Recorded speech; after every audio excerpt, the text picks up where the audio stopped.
everyone. Thank you so much for joining us today for our CCK Live discussion. My name is Maura Black. I'm joined today by Mike Lestrito and Nick Briggs, all from Chisholm, and Kilpatrick. Today, we're discussing common mistakes that veterans make on their claims. So we have a number of items that we wanted to talk about. Many of these items deal with topics that are outlined and described on our website, cck-law.com. So definitely please feel free to take advantage of any resources on the website that might be relevant to today's discussion. So we want to first start by explaining, just for a little bit of context, what veterans should be thinking about generally when filing a claim for benefits, particularly a claim for service connection. And thinking about the elements of the claim is sort of a theme that we're going to be talking about today, because when we talk about potential pitfalls or mistakes that veterans might make or experience during the claims process, one of the big overarching things is keeping in mind what the elements of the claim are that you're trying to prove. So for a service connection claim, you generally have to establish three things. You want to establish, number one, that you have a current disability. Of course, VA will need evidence that you have a disability in order to be able to grant benefits for that disability. So that's the first thing. You can show that by medical evidence, and sometimes in some cases through lay evidence of your symptoms and how they affect you. So making sure to keep detailed information and giving that to VA regarding your symptoms, any diagnoses that you have, any treatment that you receive. All of that's helpful to prove the current disability element. The second thing is that there has to be some in-service event, in-service diagnosis, in-service onset, of the disability. So the second element needs to be supported by some evidence, some allegation that there's an in-service event that caused the current disability or that is related to it. And that leads us to the third element of service connection, which is a nexus between your current disability and the in-service event. So keeping those things in mind, it is important when trying to be successful on filing a claim that you submit evidence or lay testimony or medical records, or really anything that you have that pertains to those three elements. So there are a number of procedural issues that can come into play, mistakes that we see commonly that veterans might make when filing their claims. But overall, those are the things that you want to be keeping in mind if you're going to pursue a claim for service connection. We're also going to be talking about increased rating claims here and there throughout this broadcast. Increased rating claims pertain to a request for an increased evaluation for something that a veteran is already service connected. So an increased rating claim just requires you to demonstrate that there's been some increase in the severity of the condition. But for increased rating claims, it's also important to remember that VA has certain diagnostic codes and certain ways that they evaluate a broad range of medical disabilities. And so keeping in mind the parameters of VA's diagnostic codes and their rating schedule, those are important so that you can establish, if you're filing an increased rating claim, that your condition has actually worsened. So that's kind of an overview of the things that are going to be discussed later in today's discussion, and some things that we always keep in mind when filing claims on behalf of veterans, and that veterans should also be keeping in mind. Those are the things that VA cares about. Those three elements for service connection, and then evidence of worsening if it's an increased rating claim consistent with the type of disability that the veteran has. So all of that being said, we want to move on to mistake number one, which is waiting to file a claim. Mike, can you talk to us about this mistake, if you've seen it before in our practice, and what veterans could do to avoid making this pretty common mistake, I think, in the VA benefits world? Sure. Thanks, Maura. Yeah, absolutely. The first mistake that we see, and I think we see it somewhat frequently, veterans often wait to file their initial claim or a claim for an increased rating. They often wait to file their claim because they think that they need to go out and obtain all the evidence to prove their case before they file their claim. And in most instances, that's not necessary. Veterans are allowed to file a claim and then supplement the claim later on with additional evidence. If they have a legal argument to make, to do it later on as well. And it also, in a lot of instances, filing a claim triggers VA's duty to go out and obtain evidence on the veteran's behalf. And so really it's not necessary, and as I'll discuss in a second here, can really be detrimental for veterans to wait to file their claim until they have all the evidence. And really the biggest reason why that's the case is because waiting to file a claim can delay a veteran's effective date for that claim. Generally speaking, effective dates are determined by the date that VA receives a veteran's claim. And so waiting to file a claim can really impact the date that VA determines is the effective date of the claim, and therefore can limit any amount of retroactive benefits that are awarded if that claim is ultimately granted. And so just bottom line, what that means is that veterans can miss out on VA disability compensation that they may be entitled to, but may fail to have awarded based on the fact that they delayed filing their claim. So, like I said, even if VA initially denies your claim, the effective date of the claim will be established, and veterans can then, later on obtain and submit additional evidence. They can ask that VA go out and obtain additional evidence to help prove the claim. But again, in most instances, that evidence is not necessarily required to be submitted at the time a veteran files their claim. And so whether it's a claim for an increased rating, whether it's a claim for an initial claim for service connection, it's really important, I think, if you think you have a condition that's related to your service, go ahead and file the claim, and that will at a bare minimum preserve the effective date of the claim for any future appeal that you might need to make. There are a couple of different things that can happen and can really benefit veterans, even if they file their claim knowing they don't have all the evidence they need. If the veteran, say, is granted service connection, but the veteran wasn't able to submit the evidence they think they need to show severity of the condition, and say they're assigned a 0% or a non-compensable rating for their condition, that 0% or non-compensable rating can still qualify the veteran for several VA benefits, including potentially healthcare benefits. And just establishing service connection, even if the rating isn't what you might have hoped it to be, really makes the job, I think, a little bit easier down the road, and shifts gears to proving the severity of the condition rather than trying to provide the evidence to establish that initial link. And so filing the claim, when you think the entitlement to the condition has arisen, I think is important. Get the process going. As a lot of us all know, the VA process can be quite lengthy. So the sooner we submit our claim, the better. It preserves the effective date, and we'll have the opportunity in most instances down the road to develop and submit additional evidence. That's all very helpful. And I think there are two things that you mentioned in particular that I have seen quite a bit. One thing is that veterans might wait to file their claim, as Mike said, because they want to make sure that they prove all of the elements of the claim upfront and with their initial claim submission. So while it's important to include any helpful information that you might have with your claim and anything that speaks to those three elements of service connection that we spoke about before, it's also important to remember that VA has a duty to assist claimants in developing their claims and in obtaining evidence that might substantiate the claims that veterans file.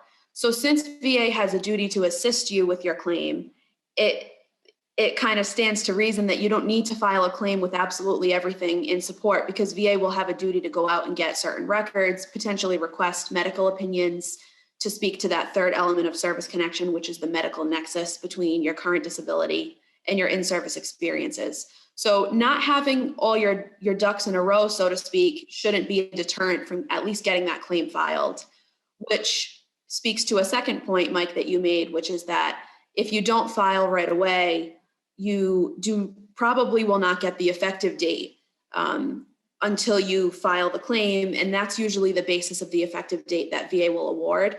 We see a lot of times veterans assume that if something was diagnosed in service and they later file a claim for that condition, that proof of an in-service diagnosis should mean that their effective date is when they left service. But that's not exactly the way that effective dates work. And I think we did a recent video on this. Generally speaking, effective dates don't kick in until the date of a claim or the date that entitlement arose, whichever is later. And it's usually that filing the claim part that's later. So it's really important if you'd like to be seeking benefits to file something. You can always supplement the record between the time that the claim is filed and at least the time that you get your first decision, depending on what appeal lane you choose thereafter. But definitely important to remember that if you are really intending to pursue a claim, it's best to file it right away. The second mistake we wanted to talk about sort of deals with forms. So Nick, can you talk about mistakes that are very common with filing forms incorrectly or filing the incorrect forms when veterans are trying to initiate the claims process? So we've done entire CCK Live presentations on this before, but VA has a variety of forms. Many of them have multiple sections, and oftentimes you're going to need to fill out most, if not all, of those sections. And with the introduction of the Appeals Modernization Act, there are even more forms for veterans to need to keep track of as they work their way through the claims process. So it's incredibly important for them to make sure that they're filling out the correct forms and that they're filling them out completely. Oftentimes we see situations where a veteran might have filed the wrong form in response to a decision.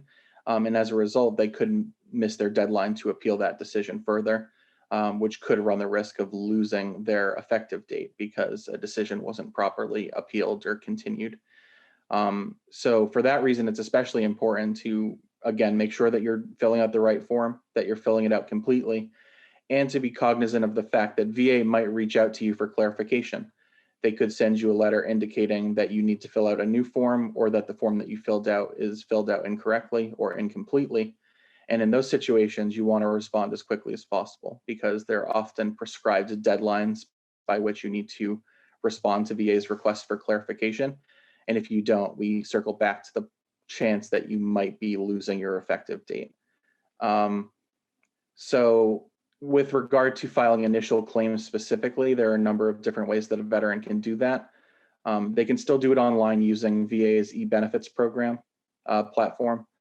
They can also file a VA form 21-526EZ, or if they need to, they can fill it out either with a legal representative like a veteran service organization or an accredited attorney, or they could go directly to the regional office and work with a VA employee to fill out the form and get it submitted. But one way or another, in order to get your claim started, you need to be doing it through one of these means, making sure that the correct form is filled out and submitted. And then if they do ask you to clarify the form in any way, that you're doing it as quickly as possible. And related to the form issue is another mistake that we wanted to talk about, which sort of deals with the substance of the form. And so the third mistake that we see often is forms that don't specifically list any secondary conditions to the ones that are being claimed.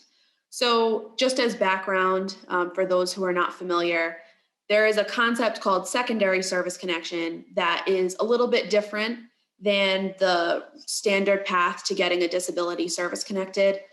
You still have to show that you have a current disability.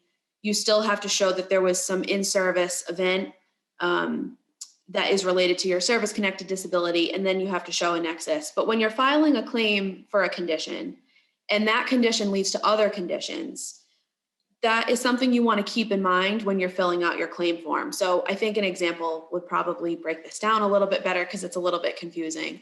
But if you are filing a claim for benefits for a back disability, you're filing just a direct service connection claim, you're alleging that your back disability was caused by some in-service orthopedic problem or an in-service fall or something like that. But your back disability also causes other disabilities, like perhaps radiculopathy in the lower extremities, or other issues that might arise due to your back disability. It's important to keep those in mind when you're filing your claim for your back disability, because those conditions could potentially be granted service connection as secondary to the primary condition, which is your back condition.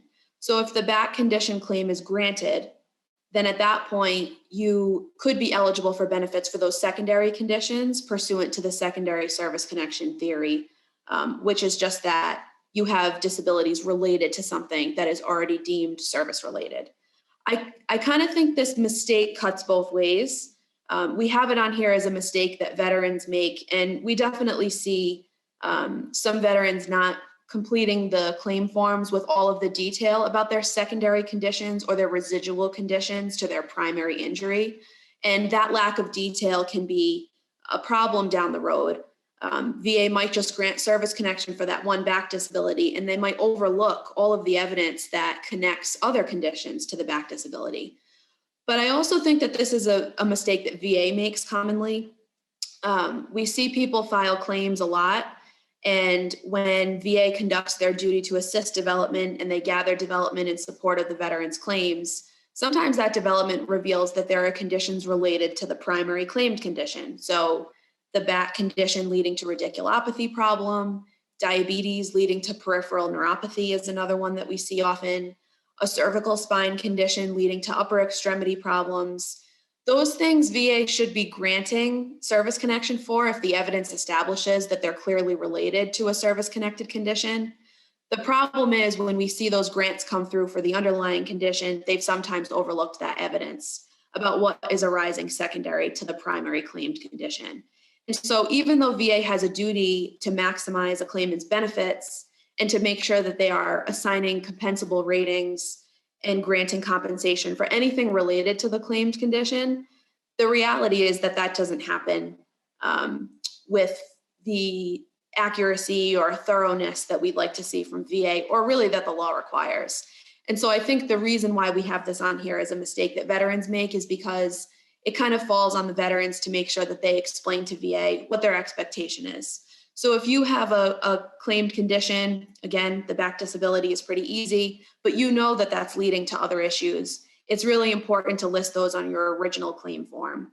One reason why doing that is helpful is because it will ensure that VA might pay attention to those things more so than if you did not list them on your form. And it also would be a good way to avoid effective date issues in the future. So if you don't list those secondary conditions, but you later allege that those should have been granted with your primary condition, VA has a habit of reaching out to claimants and saying, well, if you want to file a claim, then you should start over with the brand new claims process for those secondary conditions. And doing that might cut off some time on the appeal clock and might result in an effective date being assigned that's not as favorable as the effective date that was assigned for the primary condition. So again, I kind of think that this is just as much a VA mistake as it is a mistake that veterans make. But to help the process along, to kind of play ball, I think it's important to make sure that your claim form articulates all of the disabilities that you think could be related to service or to a service-connected condition.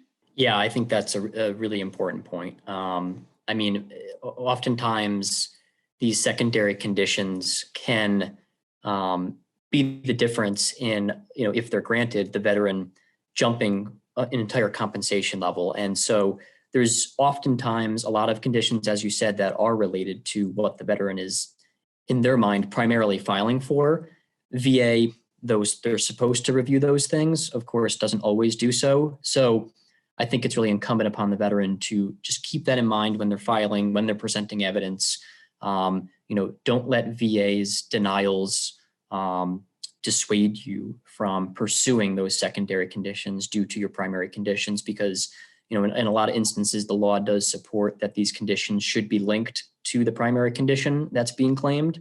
Quite honestly, there are a lot of opportunities and a lot of avenues to link these conditions and to get additional benefits. So, I think that's a great point. It's something that I see in my practice. Veterans, sometimes they might have tunnel vision. They might, solely be focusing on their PTSD claim when their PTSD claim could also result in, two other conditions, perhaps being service connected as well, that they may not have thought about. So it's something to keep in mind. I think it's good advice and something that we do see frequently here. I actually want to come back to you, Mike, to talk about the fourth mistake that we have here. And that deals with the failure to obtain a medical nexus opinion. So again, we talked earlier about the three elements for service connection when you're filing a claim for benefits. You have to show a current disability, an in-service event or onset. And then the third element, is really important. And that deals with a nexus between elements 1 and 2, the current disability and the in-service event. So Mike, can you talk to us about mistakes that might arise when veterans are not obtaining their own, nexus opinions? Yeah, and this is a big one. I mean, failing to obtain a medical opinion is a mistake that, a lot of veterans come to us having tried to pursue their claim on their own for a while and being rejected time and again. And one of the things, at least that I notice in my practice, is that oftentimes the difference between a claim that will be granted and a claim that will be denied is the ability to obtain medical evidence and submit that medical evidence in support of the claim. So VA will often deny veterans claims based on a lack of medical evidence linking their conditions to their time in service. So that encompasses that third element of service connection, that nexus element, but also I think in terms of veterans showing that they have a disability or they have a diagnosis of a condition, oftentimes, not always, but oftentimes veterans will need some form of medical evidence to establish that particular element of service connection as well. And so what VA will do is they will look at their treatment records that they have in the file. They will, if they provide a compensation and pension examination, a VA exam as they're known, VA relies very heavily on the findings and conclusions that come out of those CMP exams. And I think a mistake is veterans oftentimes rely on the findings of those CMP exams as well. And as I think we all know, oftentimes the findings and conclusions that are articulated in those compensation and pension VA exams do not adequately represent the true nature or the extent of the veteran's disabilities. There are often, diagnoses that go unreported. Perhaps there are nexus opinions that are formed after a veteran has only been seen by the medical provider for 10 minutes. It's difficult, I think, sometimes to come up with a medical diagnosis and opinion based on that. And so because VA relies so heavily on these VA exams, it's really important that in order to fully develop their claim or their appeal, veterans go out and obtain their own medical opinion or evidence and submit that in support of their claim or appeal. And so in order to do that, veterans can simply ask their treating physician or medical provider to provide a letter, a nexus letter perhaps, or a letter saying, yes, this veteran has this diagnosis. If a veteran's working with an accredited representative, it's often possible to obtain an expert medical opinion. And so that individual can take a look at the file and render an opinion as to whether the veteran has a diagnosis, whether the veteran's condition can be related to something in service. If a veteran is going to obtain their own medical evidence, I think there are a couple things that they want to be thinking about in terms of strengthening any nexus or any physician letter that they might submit. The first thing is that they do want the letter to be written by a licensed professional, ideally someone that has the appropriate medical or clinical experience in the field that they're opining on. Number two, I think, really it's important that this person review, if possible, but also state in the letter that they are basing their opinion on the veteran's time in service and service records, medical and personnel records, and just generally any medical history that they're aware of the veteran. Oftentimes we'll see veterans who, maybe they've been treating with a private physician, a private, orthopedic surgeon for 10 years or so. That orthopedic surgeon will then have a pretty strong basis, I think, to say in a letter that, this has been my patient for X amount of years. I'm familiar with their file, with their medical records, and I'm competent, therefore, essentially to make an opinion as to whether the veteran has a certain diagnosis, whether the veteran's condition can be related to something that happened in service. And that is just kind of building the foundation, the competency of this physician or medical provider to offer this opinion. Again, VA relies very heavily on their own experts, their own CMP examiners, I should say, their own medical evidence. And so if a veteran or if an accredited rep is submitting an outside opinion, they want to do whatever they can to build that credibility of their own provider. Number three, I think it's very important, if at all possible, for a nexus letter or a physician's letter being submitted to be phrased in a way that recognizes the appropriate legal standard for proving the elements of service connection. The VA system is based on a system that in theory is supposed to be beneficial and give the benefit of the doubt to the veteran. And so what that means is that the legal standard to prove the case is necessarily less than what it might be in a normal, say medical malpractice case or litigation, some type of negligence case per se. And so the legal standard is that, the veteran needs to show only by the at least as likely as not standard. Essentially, that means that if the evidence is 50-50 and it's at least as likely to have occurred as not to have occurred, then the veteran should be granted service connection, or that particular element of service connection should be established. And so if in providing a nexus letter or a medical opinion, the provider can phrase their opinion using that language, I think it goes a long way to helping establish kind of the credibility of their opinion, and it's couched in language that VA is familiar with, and that always is beneficial. And then finally, and this I think is really, really critical, a one-sentence letter that just is bare bones and conclusory and states, yes, the veteran's condition is related to his or her time in service. That might be helpful, but it also really lacks any supporting rationale, any reasoning, and VA may find that it's just not that probative relative to maybe the other evidence in the file. So anything that a provider can do, anything that your medical expert can do or your treating physician can do to support their opinion, provide rationale, provide some citations to medical treatment or records, anything they can do to essentially show their work, in essence, to show how they came to that determination is going to go a long way to proving to VA that this opinion can be trusted. It's probative evidence, and we need to consider it in making our decision. If a veteran is going to try to obtain this sort of medical evidence or letter on their own, one thing that they can think about doing is filling out or having the medical provider fill out what's known as a DBQ form. Recently, I think VA removed these. They used to have these DBQ forms freely available to veterans on their website. I think there was a time recently, over the past year or so, when those forms had been removed from VA's website.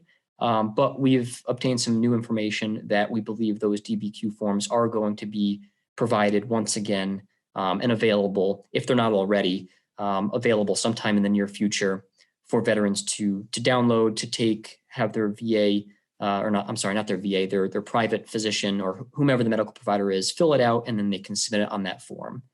These are just kind of the prescribed forms that VA will recognize, they will know. It offers a number of kind of fill in the blank fields for the provider to go through and offer their opinion. I know that whether it's on our website, whether it's on our blog, we have a lot more information about Nexus letters, about DBQs in particular. And so please feel free to visit our blog, feel free to visit our website to get some additional information in this area. I think one of the things you mentioned that's really important is making sure that the Nexus letters that veterans obtain do use the applicable VA standard of proof, and as a procedural matter, that they look like the type of exams that VA is used to accepting. And so that kind of feeds into your point, Mike, about the importance of using the DBQ forms or the disability benefits questionnaire forms. As Mike said, VA did remove them from their website. They have been instructed to put them back up on the website, and we're not exactly sure when that's going to happen. But either way, we have a number of DBQ forms available at our website at cck-law.com if people are looking for a reference for those. So Nexus letters are highly, highly relevant and essential to service connection claims. Nick, the next mistake we want to talk with you about is the issue when claimants submit evidence that's not relevant to their claims, and how that can be a mistake or a pitfall in the claim process. Sure. So oftentimes, particularly with increased rating claims, a veteran's job is to submit any evidence they can to show that their service-connected conditions have worsened, or in the case of service connection, to show that they have a diagnosis of a condition. But oftentimes, rather than submitting just the evidence that's relevant to their claim, they submit everything that they have, be it the entirety of their service records or 3,000 pages of medical records.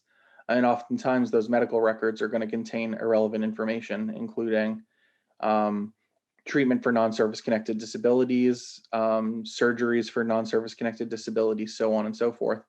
So it's not necessarily helpful to submit huge packets of 3,000 pages of medical records to the VA, because they might have a hard time digging through it and finding the evidence that is relevant to your claim, be it mental health notes or orthopedic evaluation notes or so on and so forth.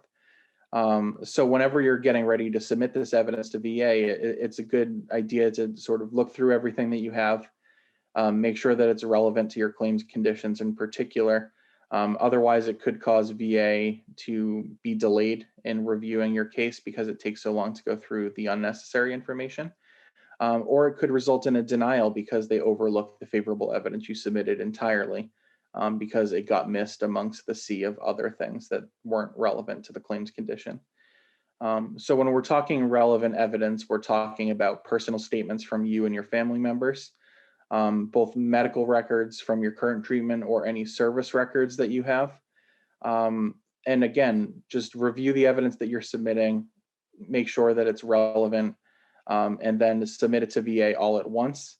And if you can, write a letter to accompany the evidence that you're submitting, pointing them in the direction of the things that you think are important or relevant. It's going to make it easier for VA to adjudicate your claim all at once. And you run a much lower risk of them denying something simply because they didn't see this treatment record or that treatment record. That's not to say that you shouldn't submit anything that couldn't be relevant, that could be relevant. You know, at the end of the day, veterans aren't themselves doctors, so they might suffer from several conditions that are related to their primary claims condition, which, as we talked about earlier, VA should, in theory, be adjudicating in addition to the primary claims condition. And because veterans aren't doctors, they don't necessarily know how one condition might be related to another. So more often than not, you're perfectly well served by submitting these additional records, even if they contain some irrelevant information. But to the extent that you're able to, you should always go through and highlight the information that you consider to be important, especially if you have the opportunity to sort of highlight specific elements, like the elements of service connection that we talked about earlier. Highlighting current diagnoses, highlighting evidence showing that your condition originated in service, and then making sure that VA has all of the information they need to adjudicate the claim from there. Great. And that all is very related to the next mistake on the list, which is not knowing the law and not understanding the system. So from a substantive standpoint, what Nick was talking about was making sure that your submissions, to the best of your ability, are limited to relevant information that VA is really going to need or want when they adjudicate the particular claim that you are asserting. Knowing the law is a really big part of that. As we were speaking about before, veterans will often file claims and lose sight of those three elements of service connection. If veterans are seeking disability benefits for, let's say, a headache condition or a head injury, they might focus a lot on their service records and how their service records mention a head injury or mention some type of head injury residuals, or they might focus on service records that show an in-service event. And it might be very clear to a veteran, a claimant, or their family members that their condition is due to service, but we can't forget about demonstrating the other elements of the claim, including the nexus element. So I think not knowing or not understanding or really keeping in mind those three elements and making sure that your submissions really touch on all three can be a mistake. It's great if you have service records that pertain to what you're claiming and substantiate the fact that there was an in-service event. But again, it's really important to be thinking about what are the elements of the claim that you have to prove. In the service connection context, it's those three elements. And so you want to make sure that what you submit is pertinent to all three, that VA could pick up your file, or after the development that they conduct could pick up whatever evidence is in the record and have evidence that speaks to all three elements, not just one or two, but all three. And similarly with increased rating claims, veterans are often not aware of how VA rates disabilities. VA has a pretty complex rating schedule for numerous conditions in numerous sections of the Code of Federal Regulations at Title 38. All of those resources are helpful. So if you're filing a claim for a particular condition, it might seem like a daunting task to try to figure out what diagnostic code might apply to you or what rating evaluation criteria VA is going to be looking at. But if you can take the time to do a search, or if you have a code sheet that VA has generated associated with one of your awards, it might list what code you are rated under. And that code can take you to the criteria for that rating evaluation so that you can understand what VA is looking for. So for instance, the code for headaches is at 38 CFR 4.124A. And that code talks about how different evaluations for headaches are based on how long your headaches last, how much they impair your ability to do occupational functions. They use the word prostrating, how prostrating the headache attacks are, how frequent they are, again, how long they last. Those are the types of things that VA is going to be looking for when they adjudicate your claim. If veterans are instead submitting evidence about what kind of medications they require for their headaches, or other issues that might not be specifically listed in the diagnostic code, then that claim might not result in a favorable outcome because the evidence that's submitted doesn't really speak to the rating criteria. So that's definitely a way that can help with your increased rating claims, looking at VA's rating schedule and figuring out what are the things that VA really cares about. What are the type of terms that they're using so that I can try to understand, what evidence might I be able to submit that speaks to these terms, that speaks to these criteria, these different evaluation levels. That really does go a long way, we find. Sometimes veterans will understandably say, well, I think it would be best to provide VA with all of my medical records about my condition, and that should show that I'm entitled to an increased rating. But again, if you're rated under a code that has very specific criteria, those medical records might not speak to all of the elements of the increased rating claim that you need to establish pursuant to the diagnostic code. So I would definitely recommend getting familiar with the law that applies to your claim. It can be a little bit challenging. It can seem daunting for people that have not gone through the process, but there's a lot of resources on our website. If you Google things, if you look for things on the internet, you can usually find resources to point you in the right direction. And another thing that's important to know, in addition to the substantive law, is the new procedure or the type of appeal rules that apply. So if you're in the midst of an appeal process and you're not exactly sure what direction to go in, it can be very, very useful to read up on the different appeal options that are available to you and what significance each of those appeal lanes carries. So we have a lot of resources. We've talked a lot before about the different lanes for appealing that are available under the Appeals Modernization Act. They have reformed their appeals system, and now for almost 2 years now, we've been operating in the new system where you have 3 paths that you can take if you want to appeal a decision. Generally speaking, you could ask for a higher level review, which doesn't allow you to submit more evidence. You could file a supplemental claim appeal, which does allow you to submit more evidence, or you could file an appeal to the board in any of the dockets at the board, including one that doesn't require new evidence, one that does allow evidence, and one that allows a hearing. So there are so many different options available, but what option you take is really a decision that you have to make based on what you intend to say or what you intend to submit. So it's really important to understand that if you're appealing a decision and you want to submit more evidence, you want to make sure you're picking a lane that allows you to do that. You wouldn't want to select the higher level review lane because that lane closes to the further submission of evidence.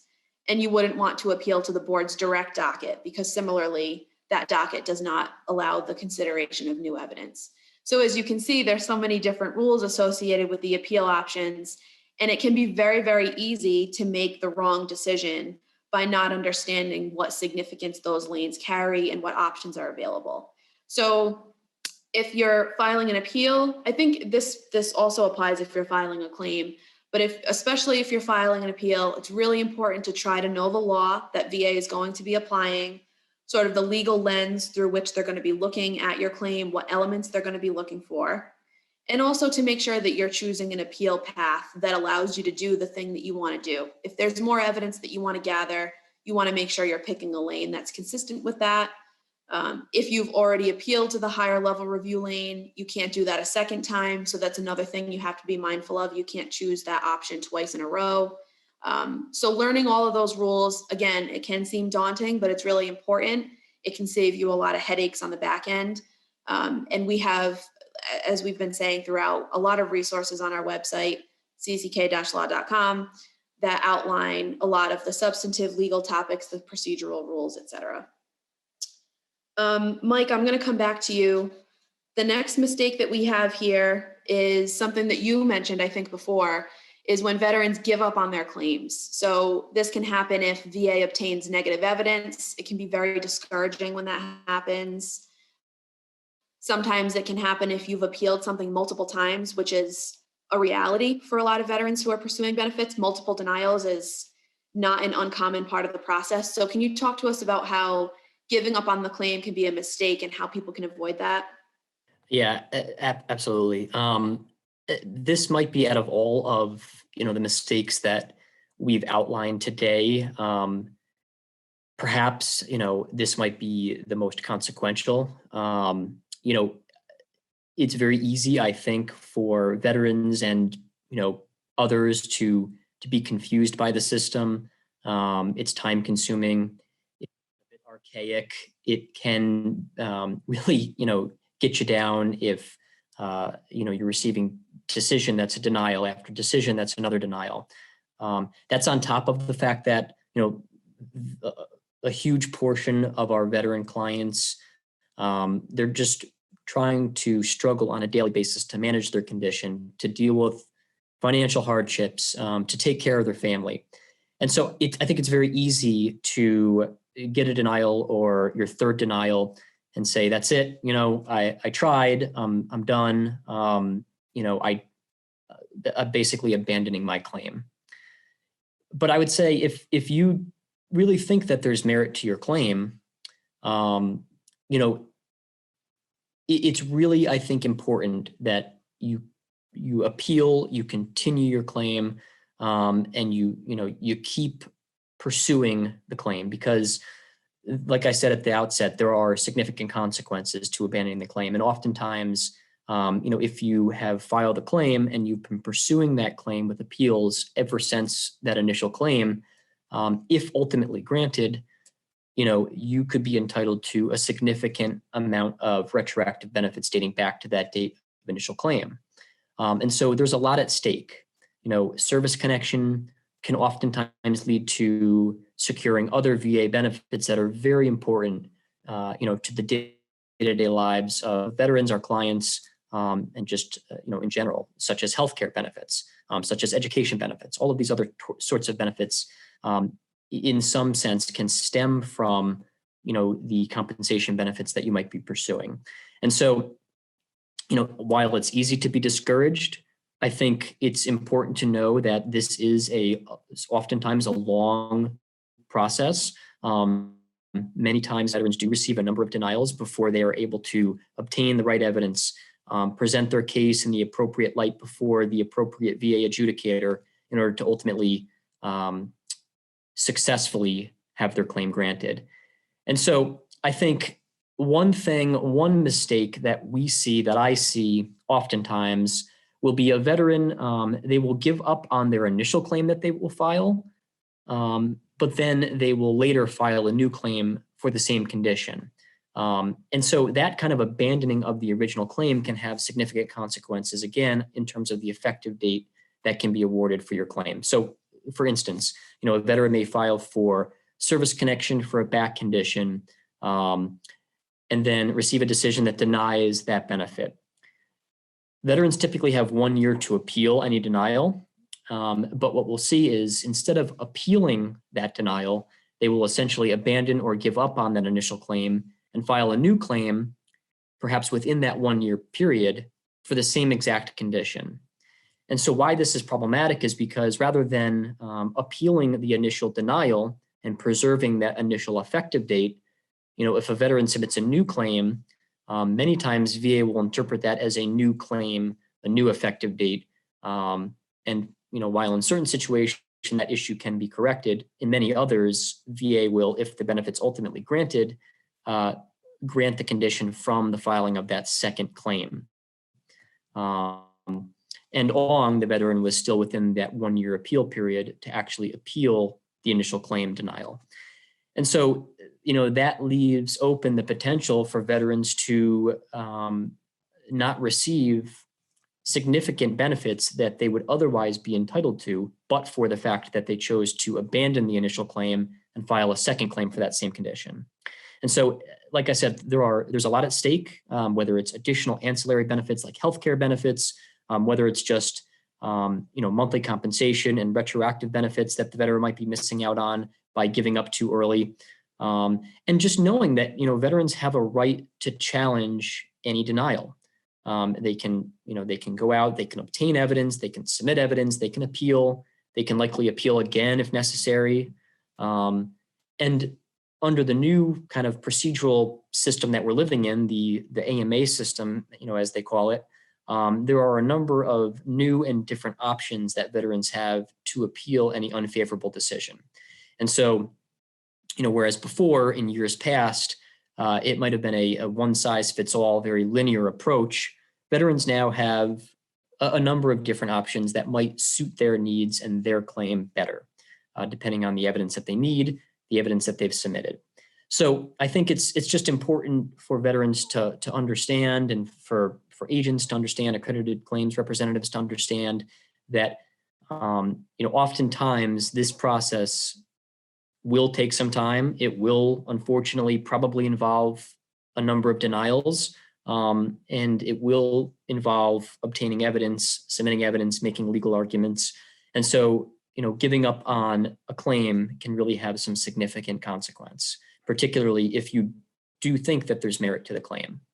The last part about why it's important not to give up on your claim is because there's help available, whether that's through service organizations, VA accredited representatives, attorneys, if you self-help in the form of our website, blogs, information out there on the internet. There's a lot of help that's available to navigate the system. It is confusing, it is complex, it is time-consuming oftentimes, but there is a lot of help available. It's really important that veterans know that they can reach out and obtain that help if they are struggling with their case or their claim before giving up on their claim.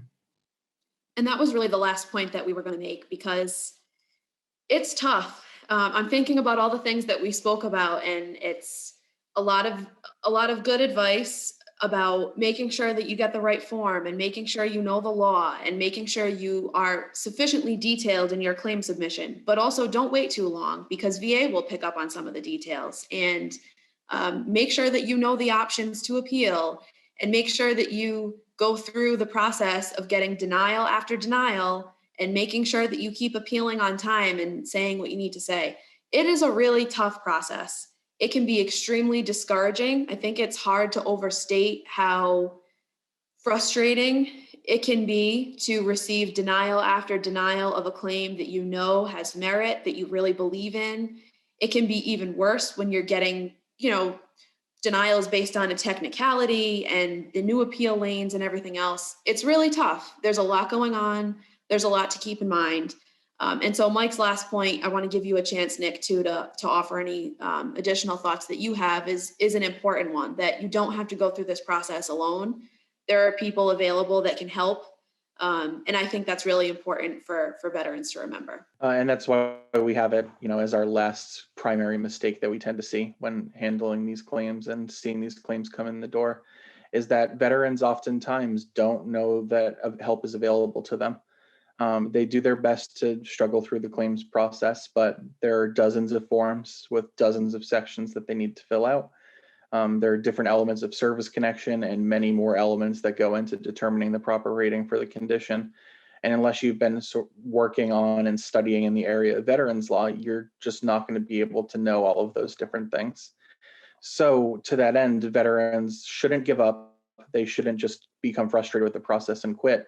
They're entitled to legal representation to assist them with both filing the claim and pursuing any appeals that they might need to appeal. So options for that representation include veteran service organizations like Disabled American Veterans or accredited attorneys. And the accredited attorneys bit is especially important because VA has its own process through which it authorizes both attorneys and non-attorney practitioners to represent veterans. And you can actually go on VA's own website and do an accreditation search to make sure that the person that you're working with is accredited by VA. But once that you've confirmed that, these people are available to help you. And you can often sign up with them using a VA Form 2122A. And once they're authorized to represent you before VA, they can take over some of the stuff that you might not necessarily be familiar with. They can help you to fill out individual forms. They can help you decide which form is the correct form to use to appeal your condition. And all of those things are available for your assistance if you need it. Mike and Nick, thank you so much for sharing your knowledge today. We're really hoping that this information was helpful to you all. Again, as we've said, please feel free to visit our website, visit us on social media for links to additional resources, all relevant to what we spoke about today, plus some additional things that you might be dealing with in your pursuit of VA benefits. And finally, thank you all for tuning in, and we definitely hope to see you again soon. Take care.